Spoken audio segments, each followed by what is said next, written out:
Okay,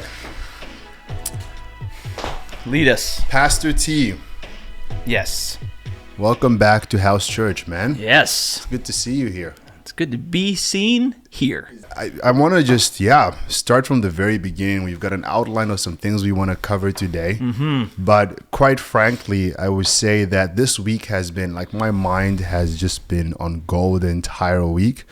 I think primarily because I knew that we would be doing this. Right. And today we are talking about vision. Yes. We're casting vision. We're taking the time within the context of House Church to discuss where God is taking us, where He has brought us from, and what the future of the church looks like, the future of New City, what God is calling us to. And that's big. It's big. It's exciting. It's bright. Yeah. It's full of hope. Yeah. Yes. So, there's so much we could say. And our mission today, like you and I, is to be as clear as possible, to provide clarity. I think that's a big part of what we're doing here. And I say this to remind myself even, our role is to bring clarity to the vision God has called us to. Not just the vision of myself, right, or you, or just the leadership of the church, right, but like New City as a Yes, whole. the Like, where is He community. calling us to? So I thought it would be awesome if we started with talking about how New City even began. So we're kind of traveling down memory lane I love it. a little bit. I would say in this moment today, look around you. See who's with you, because you're never going to be in this moment again.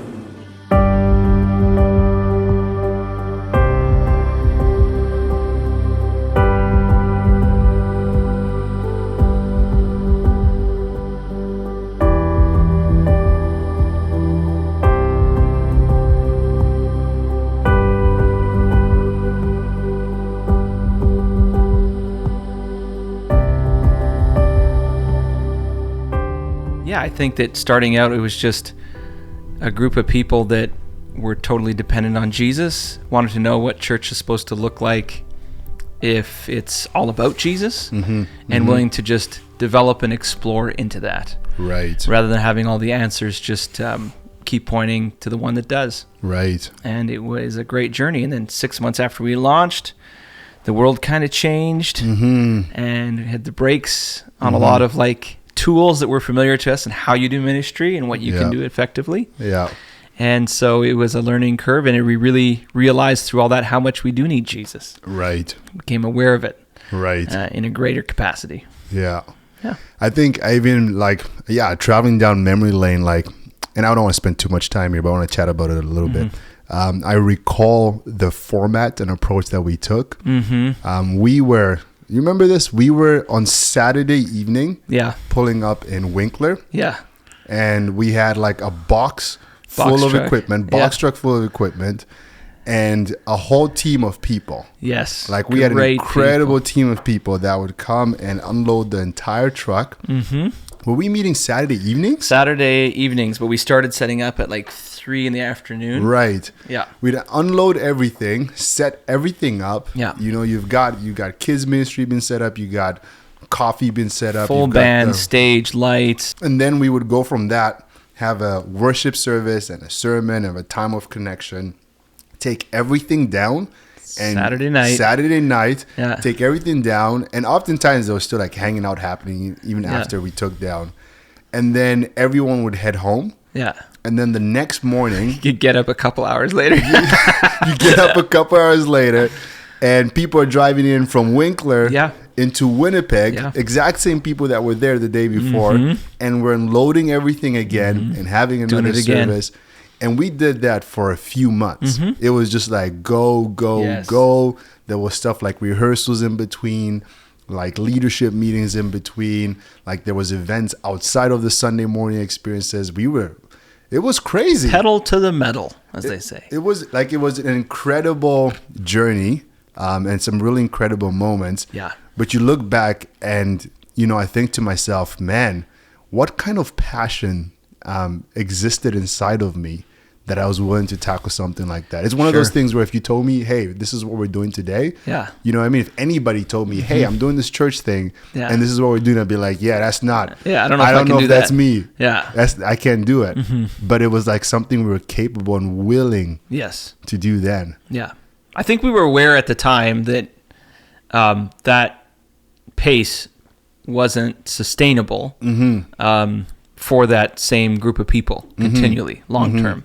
So, of course, the hope and the prayer is that you're expanding, so there's not so much weight on the same group of people. Yeah. But such a great group of people that God brought around us to start. Like, there's a difference between people that are starters and people that come alongside later on. Yeah. Both are valuable, equal. But I do have, because I'm a starter, I have a special place in my heart for people that are starters, that are early adopters. Yeah. And so I think of people like Stacy and Sherry, Sherry and Dave, and Mark and Christy. And people that are not here today, but were really instrumental in planting the early, the seeds. And you can't see tomorrow. You're planting in faith. You're putting seed in the ground and hoping and praying. So a lot of people that started are still here, and they have weathered some storms and stuck with it. And it's a strong community of people. And I'm moved inside when I think about the people and the quality. I don't know if the quality of the people is the right word, but the depth of character of people that God has brought around this community to do this together. And I've heard it said it's not about what you're doing or where you're going as much as who you're going with and who you're doing those things with. And if I think of that, then this is the greatest ride ever. Totally. It's scriptural to remember and thank God for what he's done. And I didn't want to move past this and really take a moment to be like, honor first off God. Like the fact that he would let us be a part of what he's doing, that we were like, hey, use us however you want. And he's like, sure. I'll use you this way. Like it's a gift to be able to be a part of anybody's story and to come alongside them. And whether that meant, unloading the truck, pouring coffee, whatever that meant, like it's a gift for us all to be able to be a part of the journey of bringing people closer to God, helping people have encounters with God and walk with God. Truth. And man, like I honestly can say I think it's more than I could have asked for. Like seeing the fruit that God brought about, like personally in my life, but then even in people around me, it's like, thank you, God. And that we're here today. Like, I think of being a church plant and then 6 months into it, all the rules get changed. And you're kind of like challenged. I think of that psalm where it said, had it not been the Lord, the writer says that in the beginning of the psalm, had it not been the Lord who was on our side when the waves were high and the world, everything crashed against us, we wouldn't even be standing. So the fact that we're here today, we've got a community of people, believers that love one another, that love Jesus. We are here today because of God. If it had not been the Lord, and if it had not been for the people that the Lord worked through, we wouldn't be sitting here today at this table. We wouldn't be meeting in these houses. We wouldn't be. And so we honor God in this, and we honor the people. I actually have in a moment here, I actually asked Pastor Marky Board to actually pray with us. Awesome. And so I talked to him on FaceTime today. I was like, listen, man, we're talking vision and we're just remembering what God has done and where this all started. And he was a big part of this vision of New City. For sure. A very big part of it. So I invited him to actually pray with us and pray over us and like invite us into a space of prayer. So he's going to do that. And in doing that, I also want to honor what him and Christy put into this.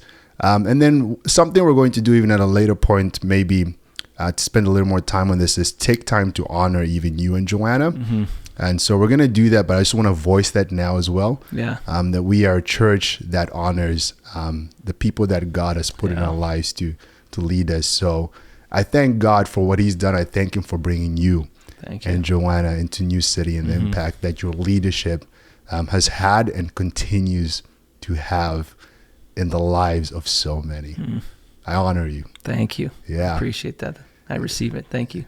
So, I mean, let's dive right into prayer. Like, I want us to talk to God Like that's what we're about as a church. And so we're going to get Mark to lead us into prayer.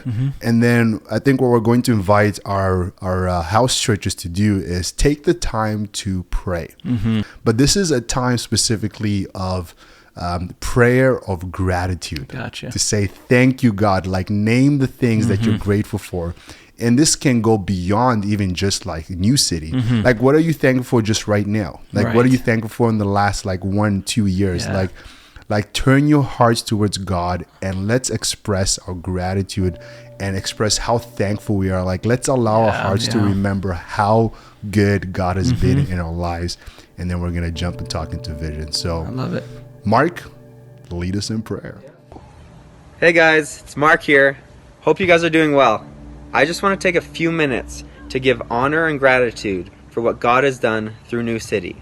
It's amazing to see what God has done from the very beginning, from taking those few of us, there's just a handful of people that loved God and loved people, that we wanted to make Jesus known in the province of Manitoba. I remember praying on our knees in tears, wanting to see the lost be found, praying for vision and direction for what God wants to do through us.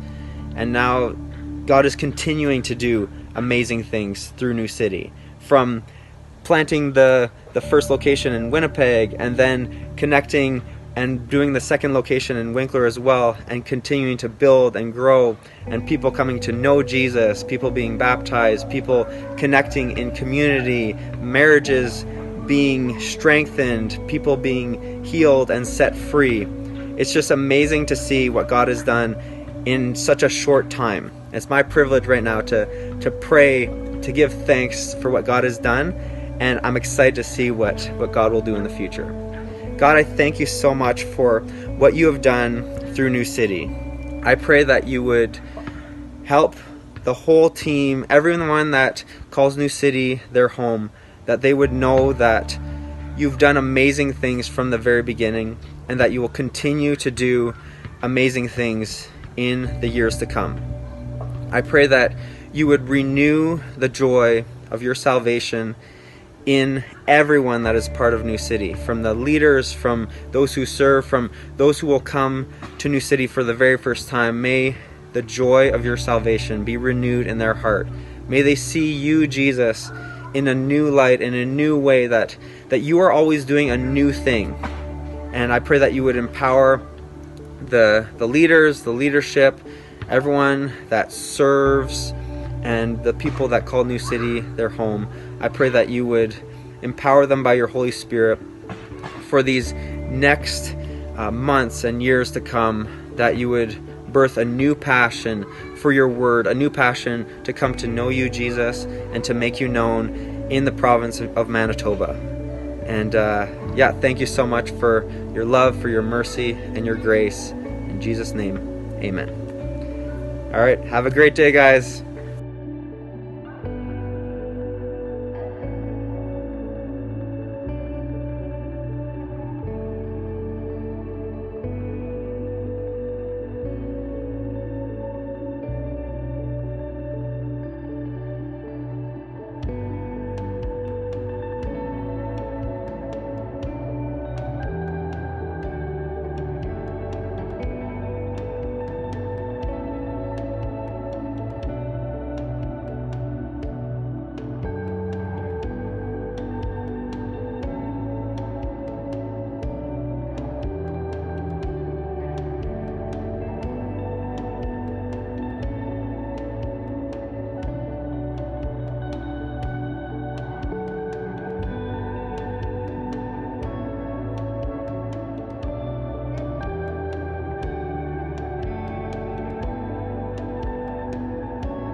So what comes to mind for me, Pastor T, is there's multiple stories, multiple instances where we see in Scripture that God brings, for example, the Israelites out of Egypt. Mm-hmm. He brings them out of slavery and brings them into the desert. He promises them a land of milk and honey, which essentially just means he promises a land where they'll have everything that they need. A better future. And more, a better future. Yeah. And I think a big part of what we're talking about today here is we're casting vision for the church, or the mm-hmm. vision that God has placed inside of our hearts, mm-hmm. Like not just us again, but like collectively amongst New City. And a big part of why we're talking about this is because we can't stay where we are right mm-hmm. now, and mm-hmm. we can't keep doing what we've been doing. Right. Things have to change, and we have to move forward with a different approach. Yeah. So the mission stays the same. Yes, always. The mission stays the same. We're all about Jesus, mm-hmm. but the approach that we take and how we go about doing that and how we do that together, that's a different approach, or a fresh approach that we believe God is leading us into. Okay. Why can't we stay here? I think what we saw through the pandemic, when things became extremely hostile or political, or we took away certain abilities for people to, express their faith or something like that. Mm-hmm. How many people just lost their faith? When I talk about lost their faith, what Paul talks about shipwrecking their faith, not as though someone took it from them, but they literally just crashed it themselves. Yeah. And I think that's a cause for pause. Yeah.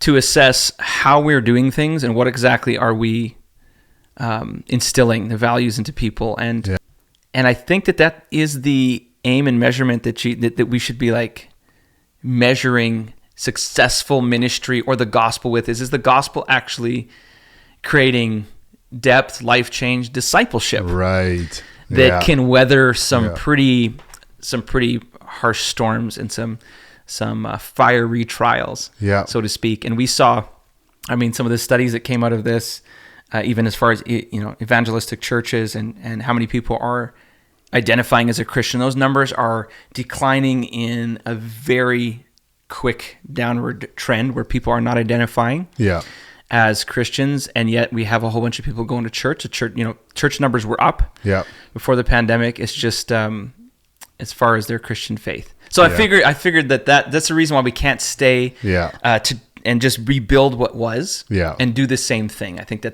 we know that's the definition of insanity. Doing the same thing, expecting different results. Like I think what we did, like when we took the time to remember what God has done, like it worked for a season of time, and I think it did what it was supposed to. And so we're grateful for that. But if we remain tied to those methods, we're not going to see, I believe, the fruit that God is calling us to. That's going to require a new vision.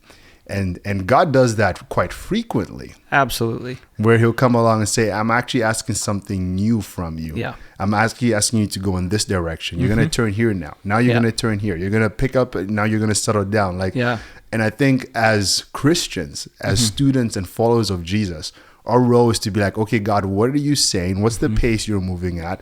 And to actually follow through with obedience. Like in one of our most recent prayer meetings, Bernie was just sharing how God was giving this sense of like, it's time. Megan, who is hiding behind the camera, Megan has this incredible word, and maybe we'll get her to read it, but like in summer of 2021, God gave her these words. I just heard this like a month ago, right? And everything that God gave her in that moment as she was spending time and praying is, I think, like what I maybe felt a little later. And you start to hear from other people like, I was hearing something similar. I was feeling something similar. It's like God has been working inside of our hearts and saying, I'm wanting to move you into something different, and I'm bringing you fresh vision. And it's almost like COVID helped to accelerate our willingness to put down what we have in mind and take on what God has in mind and be like, okay, what's the fresh vision that it almost forced us into that, where it was like, okay, you know what I would like to do isn't going to work. I'm not capable of doing that right now. So I'm going to look to you, God, for alternative options. And it's almost like in that process, we rediscovered what he actually wants us to do and what he's calling us too. True. You know, so I don't know. That's really exciting for me because I think it's one thing for one person or for a couple of people to feel like God's calling them into something, but then to see how he's speaking to the community as a whole, it's almost like you can't ignore what God is trying to say and where he's leading us. Yes. And on that note, collectively, the New City body, but to even zoom out at a broader scale, I think it's worth noting what he's doing. Like you're seeing all of these scandals or falls of celebrity pastors, and I think it's great to know that God loves us enough to not let us fall to our own demise, but he'll correct us. Yeah. And everything that is not built on him, even if there's a piece of it that's not built on him, that there's that word that anything that's not built on that foundation, like wood, hay, or stubble, will burn up. And I think that's what the recent season has shown, both globally and locally in churches and in communities, is that God loves the church enough to make it pure. Yeah. And I don't think there's any room right now, nor should there have ever been, for people to make a platform for themselves, to advance themselves, to make advancements off the gospel, or all of those things that we've seen falling apart or falling away. And I think that's the beautiful thing about this season, is that God loves us enough to purify, and to keep it clean, and to keep it holy and keep it pure, because it's his bride. And it's great to see that he's doing that even in our community. Yes. And anything that maybe is just slightly off a degree from what he actually planned and designed it, that he'll almost roadblock it. He'll roadblock it financially. He'll roadblock it mentally, emotionally, spiritually. And I think that's what has happened. Is that he's like, 100%. Correction.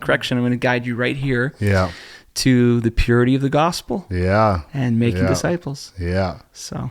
Yeah. You know what? I wanna maybe even dive into a quick recap of last week. You preached a sermon at our Easter service entitled "The Unfamiliar Jesus." Summarize it, because I think it leads really well into what we want to talk about. Can you summarize it? This is a tall task for a preacher. But can you summarize it in like 1.5 minutes? Sure. So every time Jesus appears post-resurrection, I think without exception, the first time he's appearing to people, whether it's Mary or the disciples, or he is unrecognized, because he is appearing in a different form, or their eyes can't recognize him. Even though it's the same Jesus, he's like, touch, look, it's actually me.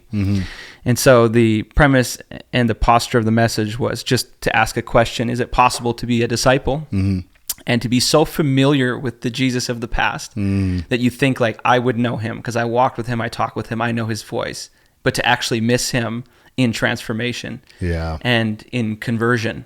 Like, what is he? Who is he now? And we know that he stays the same yesterday, today, and forever, but yet they miss tomorrow because they were still stuck on that Jesus, the familiar one. And so it's possible to for Paul to like not even know that this is Jesus. And he was like, who are you, Lord? And he's like, you're kicking against the pricks, it's actually me. And so that was the summary of the message, is that pretty much new wine means you have to be open to, Lord, I want you to open my eyes to see you in the future. I'm not just serving a memory. I'm serving a living, active spirit. And so open my eyes to see you in now and in the future.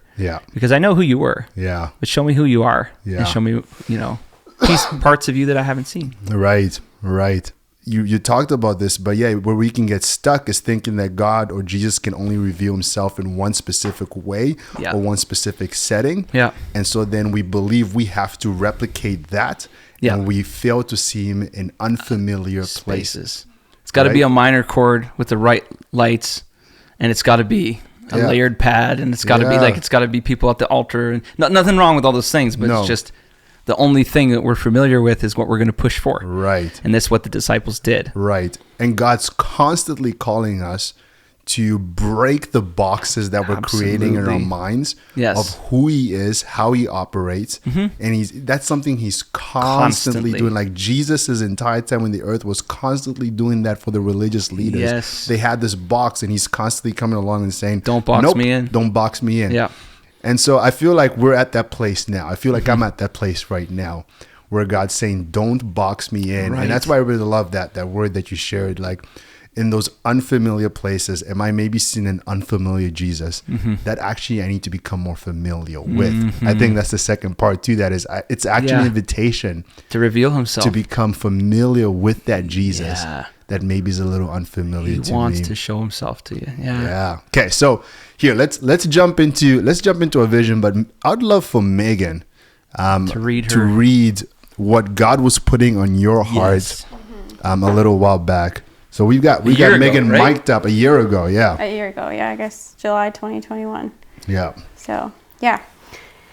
So this is just what I wrote down while I was in prayer, and it's kind of all over the place, but first thing is keep it simple. I want their hearts. Rebuilding brick by brick. Be faithful. God will bring the fruit. Don't worry about what you might see. It might look smaller than what is. Don't feel it's a lost cause when you disciple someone and they leave. That's God's heart, that it does not stay in the building. I want my church to look different than the world. Don't worry so much about getting the people in church, but rather the people in church, disciple them so that when they go out into the world, each individual is making a bigger impact than the numbers inside the building. Getting bodies in a building is not what will change the world. True discipleship of the individual will make a greater impact. Start with the leaders, brick by brick. It will be bigger than you can see. Switch the focus of trying to get people to serve, but rather get them in programs that dig them into simple gospel, unshakable foundation. Teach people how to pray, how to study, how to hear from God.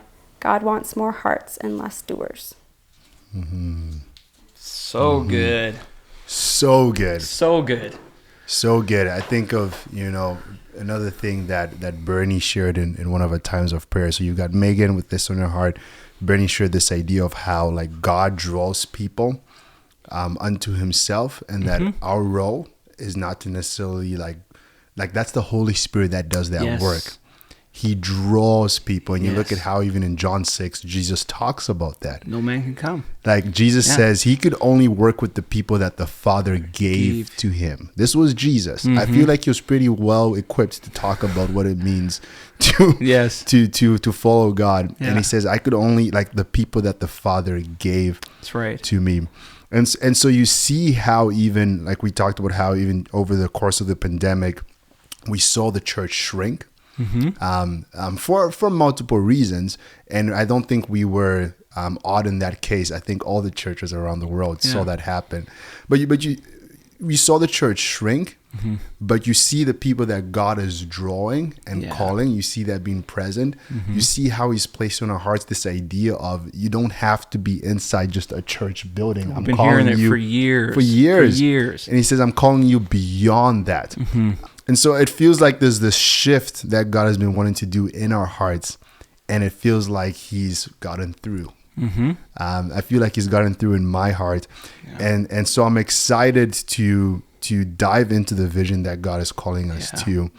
And I think to state it plainly, what He is calling us to is to make disciples of Jesus. And I know we've been talking about discipleship as a church for a while, but if I dive back into Matthew 28 and look at the Great Commission again, Jesus is talking to the disciples. He's about to leave. It says, then the 11 disciples left for Galilee, going to the mountain where Jesus had told them to go. When they saw Him, they worshipped Him, but some of them doubted. Jesus came and told His disciples, I have been given all authority in heaven and on earth. Therefore, because I have been given all authority, because I've been given like absolutely all authority everywhere, go and make disciples. And He says, go and make disciples of all the nations, baptizing them in the name of the Father and the Son and the Holy Spirit. Teach these new disciples to obey all the commands I have given you, and be sure of this, I am with you always, even to the end of the age. Make disciples of Jesus. Yeah. And I know even as we were praying over this and discussing this, it was important that we don't just say make disciples. Yeah. We feel like with this fresh vision approach that God is calling us into, it's we're making disciples of Jesus. Not making disciples of Wamba, not making disciples of Pastor T, not making disciples of New City, right? Making disciples of Jesus. That we have one like sovereign leader, one Lord. Yes. And we want to create a world in which we are all passionate about serving him. Like he gets the final say. Right. I know in one of the churches that I've been tracking with and just learning from, their big thing is they say our senior pastor is Jesus. I love it. And this concept of like, we're not just trying to create a following of people that listen to the words that we have to say, but rather foster a community where we're all passionate about discovering what Jesus has to say, looking at who he was, looking at his teachings, and then saying, how do we become the best students of Jesus? Yeah. And then how do we bring others along in their process and teach them how they can become the best students possible Love it. of Jesus? Make disciples. Teach of them, Jesus. Observe everything I commanded. Yeah, he says, everything I've commanded, teach them to obey. Observe it. Yeah. And that's one of the things we've been talking about recently as a church is to move from a knowledge-based model right to an obedience-based culture and model where we evaluate. I'm going too far now. I want to. No, I'm excited about this, but I really think that's what God is calling us to. Yeah. And there's some things I think that would be good for us to discuss in our house churches. But it's really, I really want to drive that point home that we are called to make disciples of Jesus. Yeah. And so, we spent some time talking about what discipleship means. There's this thought we were chatting about how there's like followers and then believers and disciples. You want to touch on that real quick? Yeah. I think that scripturally, there's these different terms that are used for people that were associated with Jesus or that were a Jesus fan, and they were believers. We find instances in scripture where like in Acts 19 there were believers but had not yet they were still identified as disciples of John, but they were believers in Jesus. And so there's such a thing as someone that believes of who Jesus is, right? This is where we lift our hand and identify. And then there were followers that followed him, followed him around, throngs of followers, and then there were disciples. And it's neat to know the demarcation between each one and what they look like in difference. You also alluded to, like, I think the idea of making disciples, people are going to want to be like, well, how's that a shift in vision? Right. How's that different from what we were doing before? Yes. Chat a bit about that. Yeah. Okay. So, or am I jumping the gun? No, that's great. Okay. So we sent out a survey as we've been preparing for this, and as we've been taking the time to hear from God and just even see where people are at, like see what He's speaking to people. We sent out a survey. And it was incredible. Like, thank you to everyone that participated in the survey. It is extremely helpful. Just to see where people are at. Yes. Like, and then even beyond that, thank you to everyone that took the time to sit down and have coffee and dinner and chat through and ask questions. To know the condition of the body. Yeah, exactly. And so, I mean, I want to share this real quick, but so we saw that, 65% of people that filled out the survey felt like they understand what it means to be a disciple. That's 65%. And then you have another 26% that strongly agree that they understand what it means to be discipled. So when I look at this, what I gather from this is, as a body, as a community, there's a strong sense of like, yes, I know what discipleship means. I know what that's like, or I have an understanding of what that's like. And then if you look at some of the other questions, we looked at the question where we asked people to tell us, I would like to be discipled by someone with New City. Where do you stand on that? Do you agree, disagree? Like, where are you at? But you've got about like 45% that are like, yes, I want to be discipled by someone within New City.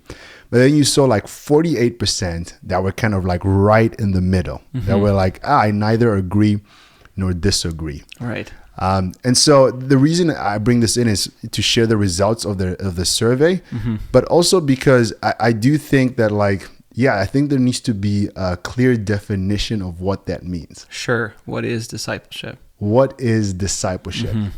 What does that mean? What does that look like? How do you track that? How do you measure that? Right. And I think that's the shift in vision that we're facing right now. Is I think what we were doing before is primarily focusing on building a church and creating a church experience and hoping that discipleship would come out of that. Right. But I think there's an opportunity here to shift our vision and focus to go, how do we actually just make disciples and maybe see churches be a byproduct of that? Right. To start by making disciples and see the churches that God creates out of that. And so there's a shift in focus and vision. Primary versus secondary. Exactly. Yeah. Because the main thing that we are tracking now, the main thing that we are obsessing over now is, are we making disciples of Jesus? Not just followers, not just believers. Are we making disciples of Jesus? Is that our primary goal? Are all our resources, right? All resources being poured into that? That's what we're measuring. That's what we're tracking. That's what we're pushing forward. And that flows down to everything that we're doing, like whether it's an event, whether it's whatever it is, whether it's a staff member. Yeah. Will this help us to make disciples in the way that God is calling us to make disciples? Right.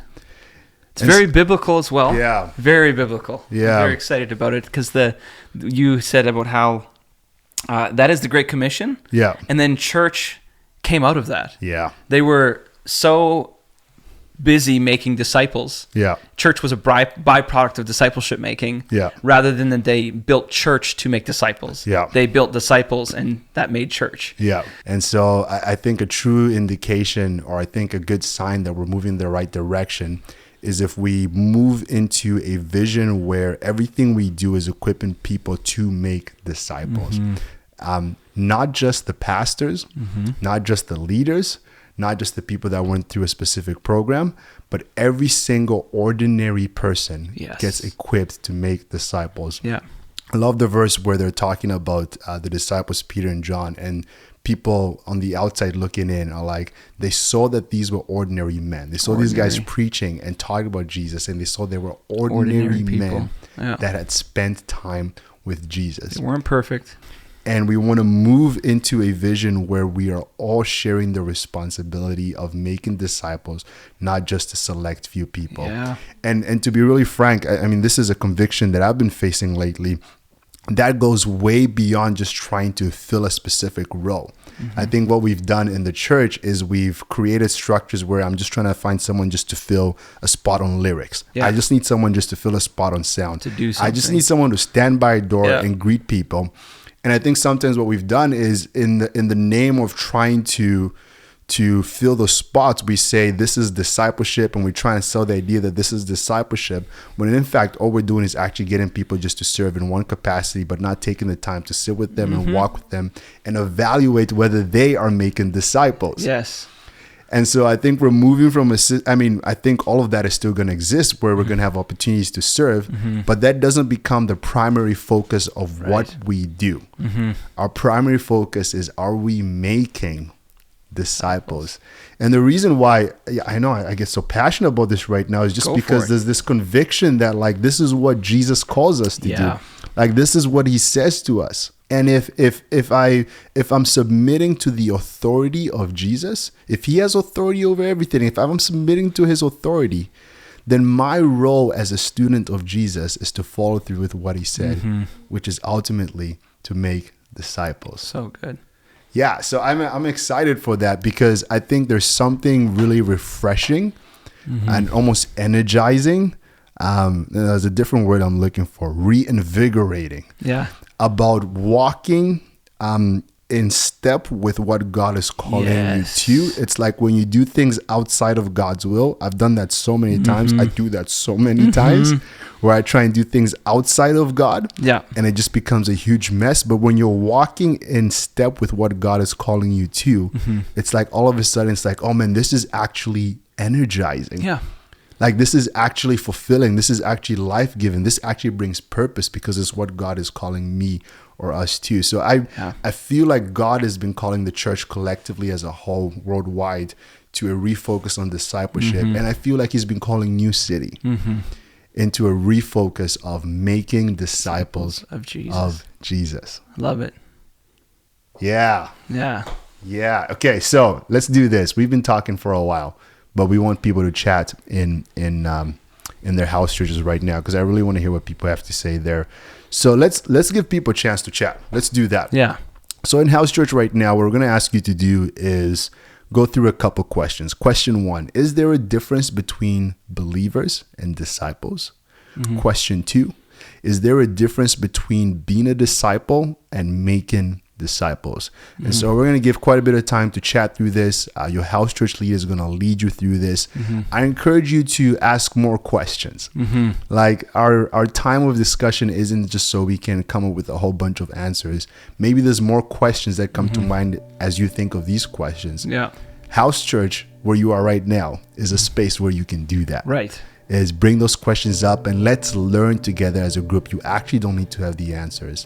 It's almost even more valuable if you have questions, because then we can work through it together. You know? Yeah. So yeah, talk in your groups, talk in your house churches, and then we'll go from there. Love it.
So I would say that from what I can see in Scripture, from what I see Jesus calls us to, I look at the way Jesus lived, and then I look at how the disciples went and followed out the calling that God gave them, or that Jesus gave to them. When he said, go and make disciples, I look at how they did that. Mm-hmm. And my take on this is that there is no difference between being a disciple and making disciples. What I mean by that is, if you aren't, and I should be saying if I'm, like, this is something I've been challenged by lately. If I'm not making disciples, then I'm not sure if I'm truly being a disciple. I think those two things are so connected, interdependent on one another, that if I'm making disciples of Jesus, it requires me to be a disciple of Jesus. If I'm finding and creating students of Jesus, I am a student. Then I have to be a student of Jesus. I can't lead people or direct people into something that I have no idea about. I love how Henry talks about this, because he builds houses. Yeah. And the way he talks about it, he says, if you are a journeyman, you have an apprentice. Right. And your apprentice is there to learn everything from you. Like, how do you go about this? Yeah. And at some point, that apprentice becomes a journeyman. And now you get an apprentice. Right. And so if someone's trying to teach me carpentry, but has never spent enough time in their life doing carpentry, if they're not a professional carpenter, but I'm trying to become a professional carpenter, and some professional swimmer comes along and is like, let me teach you about carpentry. I'm like, I don't know if you know what you're talking about. Right. And you could probably fake it for a little while by Googling stuff on the internet, but then when we actually get to the job, the way I try and do carpentry will reveal that perhaps I did not have the best teacher, because I don't have the skill set necessary to do this right. And I think it's the same thing with discipleship. Yes. Right? Yes. And in addition to that beautiful analogy, I also think that you are, when it comes to discipleship, specifically being a disciple of Jesus, I don't know that you ever get your journeyman. Paul's like, you never arrive. You never arrive. Yeah. Paul's like, I still haven't, and this is later on in his life, I still haven't caught or attained to the thing that I have attained for. And I think that we're so linear in our thinking that we feel like there's a point of arrival, that like, okay, now I'm a disciple of Jesus.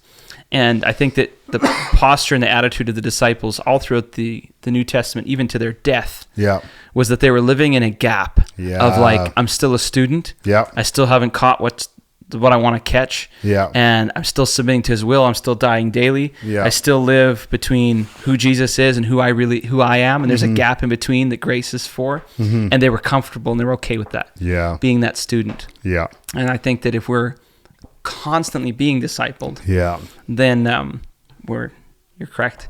I think that's the thing about being a disciple student of Jesus, is it's a lifelong commitment to say, I will forever. I'm enrolled forever. Be training. But I mean, that's not a strange concept, because you look at some of the most successful innovators in the world, right? And you see that even, I mean, just look purely just from like a business perspective. The best innovators in the world are people that are always students. They never stop learning. And I think that carries over when it comes into the spiritual world, into the supernatural world. I never stop learning what it's like to follow Jesus. And I think there's ways that you can kind of check a couple like milestones or checkpoints to see where you are on that journey. And that's where I think now, as the church, when we talk about a vision and structure for how we're going to approach church, and we could dive into that now, how we approach church. I think that's what we exist for, is to be like, hey, let's disciple one another. And then let's find ways to see where you are, where I am on this journey of discipleship, and what is necessary or what is needed to maybe take me to the next step. And I truly do believe that God is going to reveal to each one of us, like he reveals to us what our next step is. I believe that Jesus is capable of teaching all of us. I believe that we're all capable of hearing the voice of God. That's what the Holy Spirit's and for. Following the direction of God. As a church, we feel like the primary vehicle that we are going to utilize to accomplish this mission and to push forward this vision is to go deeper in relationship with one another, with a common goal or purpose in mind. Yeah. And the context in which we see ourselves doing that best at this point in time is through a house church context. Yeah. And just to clarify, because as we've been playing around with house church for a little while, we kind of stumbled our way into it. Yeah. Like you talked about of necessity, and then we're like, wait, is there something here that is not just, preferable, but actually more so like, is there something here that God is actually doing? And rather than, running away from it once, we can actually go back to corporate gatherings every week, we're actually saying, wait, is there something God is doing? And is there perhaps something more he wants to do? I mean, that's kind of been my prayers. Is God, what are you doing? And you wanted to do more? Like, you want us to stay here for a little bit? Like, you want us to explore this? And it feels like he's been bringing us in on a journey where he's saying, I actually want you to go deeper in relationship for the purpose of a common goal and purpose, which is to make disciples. Yeah. And I think house church is the vehicle that God is calling us to do that. And it's fascinating. So, I mean, I go back to the survey that we sent out, and the results or the stats, when people kind of responded with how they would rate their experience with house church, you see a huge percentage that says it was good or excellent. You got 58% that says it was excellent, and then 26% that says very good. So that's a strong majority. Predominantly positive. Yeah. Very positive. And what we've done up until this point is really just started to scratch the surface of what it could look like to move in a direction of being a church that uses house church as a predominant vehicle. And so we're just like babies in this, man. Like we're infants in this now, in this idea and approach of doing this way. But what we're seeing is that there's value. Yes. But even more importantly, I think what we've been seeing is that there's actually fruit. Absolutely. Like the fruit that we desire and that God desires. I think we're starting to see that in the context of house church. Yes. And that is why it is uncomfortable for many people. Yes. Because growth does not come with comfort. We all know this. Yeah. And that's why that discomfort is so valuable. Creates fruit. You can't hide in a house church. You can't come in the back row and then dip out and I can just not be accountable, not be discipled, and listen to this person speak and then not follow up on me. And house church don't allow that. It doesn't allow for that option, or at least it minimizes the chance that will happen. Yeah. I don't want to take too much time, but last month or maybe a couple months ago, we were talking about forgiveness. And I was sitting at a table with a whole bunch of the youth. And one of the things that I shared at the table, like we were discussing, what step do you need to take to practice forgiveness?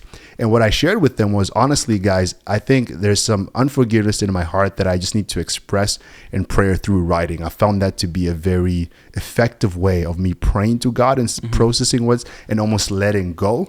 Is spending time by writing out a prayer to God. So I shared this with the group. Maybe a week later, we were filming for something else. And Alicia, who was at the table, says, "Hey, Wamba, did you write that letter? Did you write that thing you said you were going to write?" And it was this humbling moment where I realized I hadn't, first off. And it actually had been on my mind, but I didn't do it. And then someone asked me and followed up to see if I had followed through with what I felt God was calling me to do. And then the next week again after that, I saw Alicia again, and she was like, "Do you remember this?" She was like, "Hey, have you written that thing?" And I still hadn't. Good on Alicia.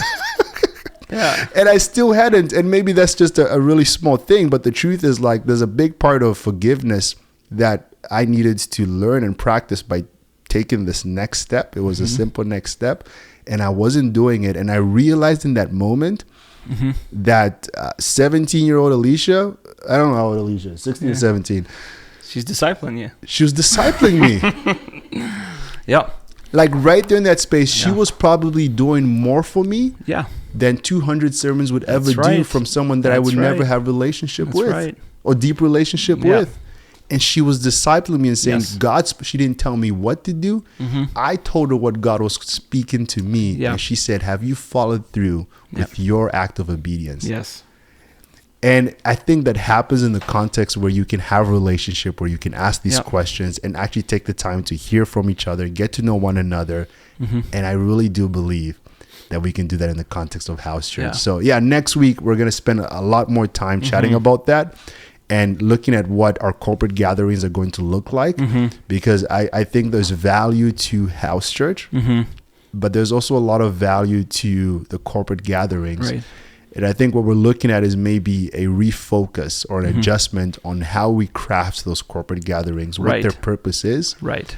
And their primary purpose is going to be to actually bring people into a space where they feel comfortable engaging in house church, because that's where we develop real, meaningful, deep relationships that actually allow for growth. Not everyone goes to a church building, but everyone lives in a house. Yeah. Or most people do. Yeah. And so, and then on top of that, just a couple things to say about house church. Yeah.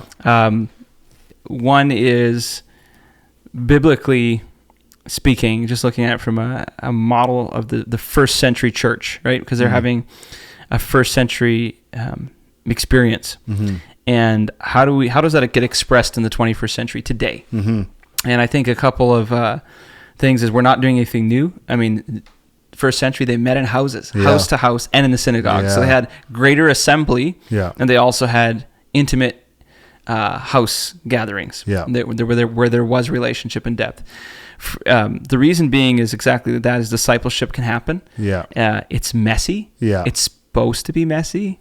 Like, oh, that person said, all those things that come with like deeper relationships that we want to just hide from and retreat. That's actually where discipleship happens, because we have to grow from it. And we're not going to abandon our corporate gatherings. If anything, we're actually going to become more intentional with them. Right. And so I'm excited for that as well, because I'm excited to have opportunities to hear and share stories of what God is doing in our house churches. I'm excited for us to see how growth is happening, how multiplication can happen.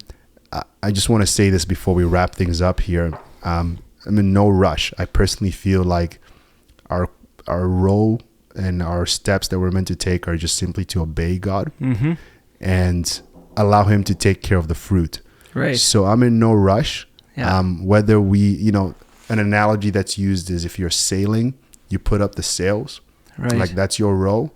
And then you have the thing you have no control over is the wind. And that's God. And when He blows, you just move. Because He's the one blowing. So whenever God wants to blow, whenever He wants to do that, I just want us to be ready. To have our sails up.